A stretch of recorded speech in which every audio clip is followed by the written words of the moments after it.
ஓம் முருகா போற்றி, கந்தா போற்றி, கடம்பா போற்றி, கதிர்வேலா போற்றி, அறுபடை வீடு கொண்ட முருகா போற்றி போற்றி.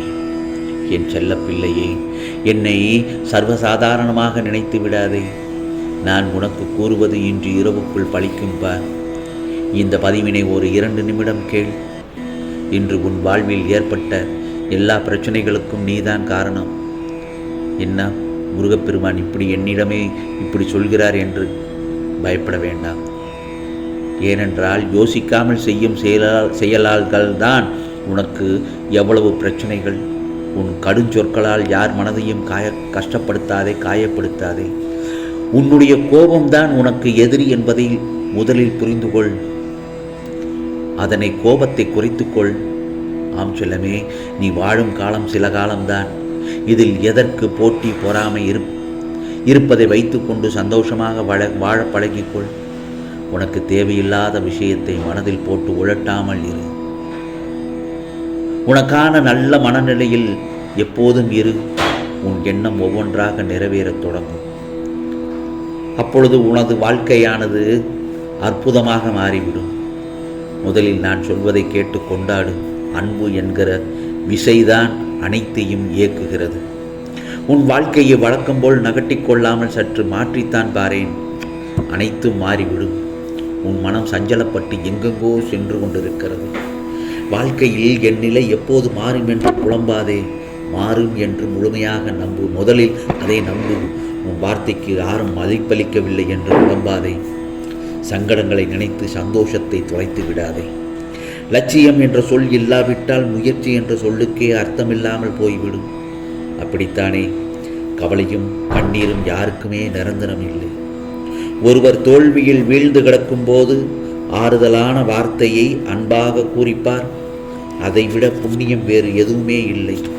ஆம் செல்லமே, எத்தனை பெரிய உறவாக இருந்தாலும் உன் பலவீனத்தை காட்டவே கூடாது. நேரம் வந்தால் அவர்களும் எதிரியாக மாறக்கூடும். நான் சொல்வது புரிகிறதா?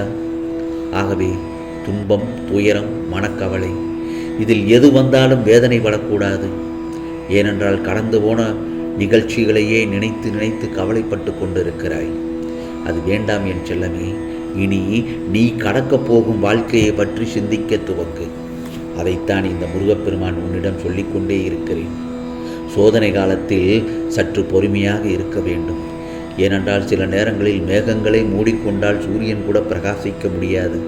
அதுபோலத்தான் உன் வாழ்க்கையில் நல்லதொரு மாற்றத்தை நான் தரப்போகிறேன். அதிர்ஷ்டம், அதிர்ஷ்டம் உன்னை நோக்கி வந்து கொண்டிருக்கிறது. மிக விரைவில் நல்ல மாற்றங்கள் வரும். தேடி வரப்போகும் அதிர்ஷ்டத்தை தொலைத்து விடாதே. ஆம் செல்லமே, அதை சரிவர பயன்படுத்திக்கொள். எதையும் நான் சொல்வது என்ன தெரியுமா? எந்த ஒரு காரியத்தையும் மன திருப்தியுடன் செய்.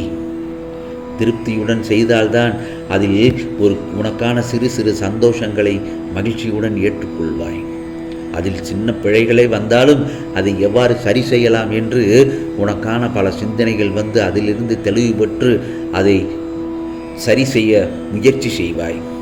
அதே நேரத்தில் வாழ்க்கையை அனுபவித்து வாழ கற்றுக்கொள்ள வேண்டும். ஒருவனை மன்னிப்பதற்கெல்லாம் காரணத்தை தேடாதே. அவர்களை இழக்கக்கூடாது என்ற எண்ணத்தை விடவா காரணம் உனக்கு கிடைத்துவிடப் போகிறது? யார் என்ன நினைத்தாலும் சரி, நீ உன் வாழ்க்கையை உண்மையாக நடத்து. ஆம் செல்லமே, உனக்கான இதோ நல்ல நேரம் வந்துவிட்டது. அதிர்ஷ்டமான நேரம் வந்துவிட்டது. ராஜயோகம் வந்துவிட்டது. உனக்கான நிறைய வாய்ப்புகளும் காலங்களும் உள்ளன.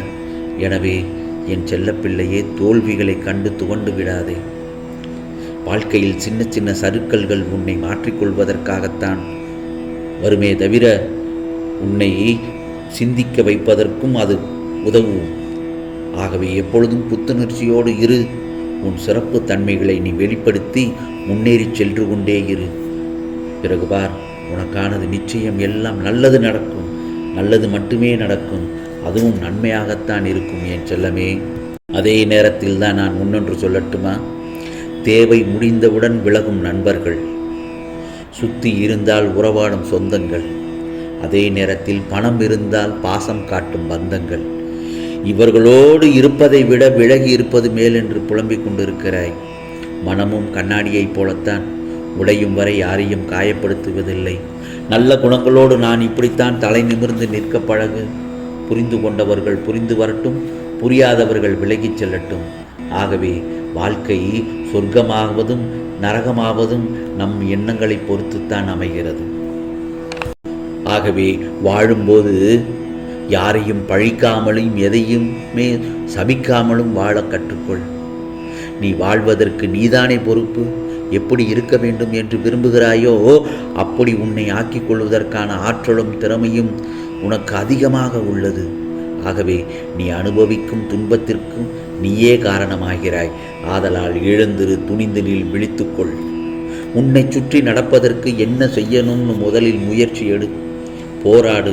நீயே சுயமாக நின்று உன் எதிர்காலத்தை உருவாக்கு.